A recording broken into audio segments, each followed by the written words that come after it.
Hi, I'm Anna, representing the engineering strand, where I study aerospace and electronics in an attempt to receive my remote pilot's license.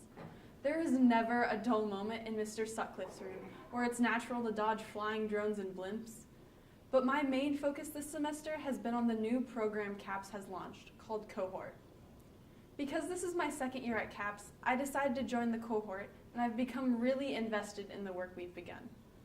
Today, I'm going to explain what Cohort is and how we are changing the world with the projects it spawned. Cohort is available for 3rd and 4th semester CAPS students who are interested in projects with a greater social aspect. Many projects at CAPS, especially within the engineering strand, are based on the requirements of our business partners. Cohort gives the chance to create a project based on societal problems that we see, allowing us to bring change in issues that truly impact us. And because Cohort isn't limited to a single strand, the groups we create are multidisciplinary and bring together a wide range of viewpoints and skills. We started meeting every Thursday as a large group, which has since split into smaller project teams. We started by identifying areas of interest based off the United Nations global goals. These encompass a variety of social, political, and economic ideals. After choosing an area of interest, we split into smaller groups to begin brainstorming problems and solutions. Along with a few other students, my goal was to protect the environment by focusing on some form of water purification. With the help of several faculty members, Mimi, Andrew, and I began defining our goals and developing a solution. To this end, we began the Javelin board. This is a method of defining a problem, designating a client, brainstorming a solution, and calculating the risk involved.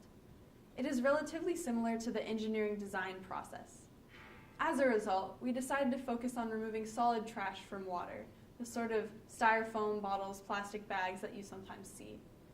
To refine our concept, we used a series of resources from the DIY toolkit, which means development, impact, and you, which contains practical activities to organize the thought process and stay focused on the end goal. One such activity is the SWOT analysis, which looks at the strengths, weaknesses, opportunities, and threats to an idea. This helps identify who will benefit from the product and what challenges might oppose its implementation. After these initial activities, my group had concretely determined a project. Our goal is to clean heavily polluted rivers and streams with a sort of netting filtration device that could be operated by an individual. It specifically targets rivers like Brush Creek in Kansas or the Ganges in India, which is horrifyingly polluted due to poorly developed waste disposal infrastructure. While researching, we found that this holy river is polluted by 1.2 billion pounds of human waste and plastic trash every year. According to EPA standards, all 3 types of pollutants are present, including suspended solids, toxic materials like heavy metals, and non-conventional materials including ammonia and phosphorus. We were curious why so many rivers like the Ganges were polluted in comparison to American rivers. This striking difference seems to result from the work of American trash and recycling utilities, which are not as effective in India. But because changing the infrastructure of an entire country is a bit of a daunting task, we decided to address a symptom of the problem and clean up the existing pollutants without allowing them back into landfills or water sources. Our products would allow groups or individuals to collect plastic from the waters, sort it, and melt it down to be used as roofing tiles or other building materials. Our device is relatively simplistic. It consists of a reinforced wire net to collect the trash and a receptacle into which the appropriate types of plastic can be melted into flat panels to be used as building materials. The operator would sort out the high-density polyethylene and the low-density polyethylene, which are numbers 2 and 4, because these plastics can be remade into construction materials. They melt at just over 200 degrees Fahrenheit, which is easily reachable by a homemade solar oven. The melted plastic can be set into tiles to be used in roofing or siding.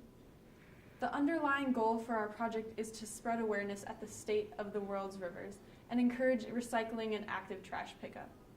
In the process, we've investigated public utilities, contacted environmentally conscious organizations and companies, and prototyped our product.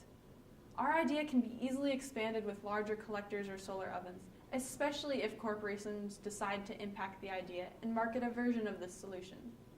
Turning unwanted bottles into necessary construction materials is a relatively unexploited market, something that companies and environmental organizations should consider. Given the progress that my group has made, I would say that the cohort concept is a success. As an engineering student, I love to solve problems and design creative solutions, but it's sometimes hard to find classmates interested in the same goals. Through cohort, I've made progress solving a problem that is very important to me, protecting our waters from disgusting trash. And with the help of my group, we have created a solution with the potential to impact entire communities, both cleaning their resources and providing them with new construction materials. But our efforts can't stop with one project or one river. As individuals, we need to be mindful of the resources we consume and where our waste travels.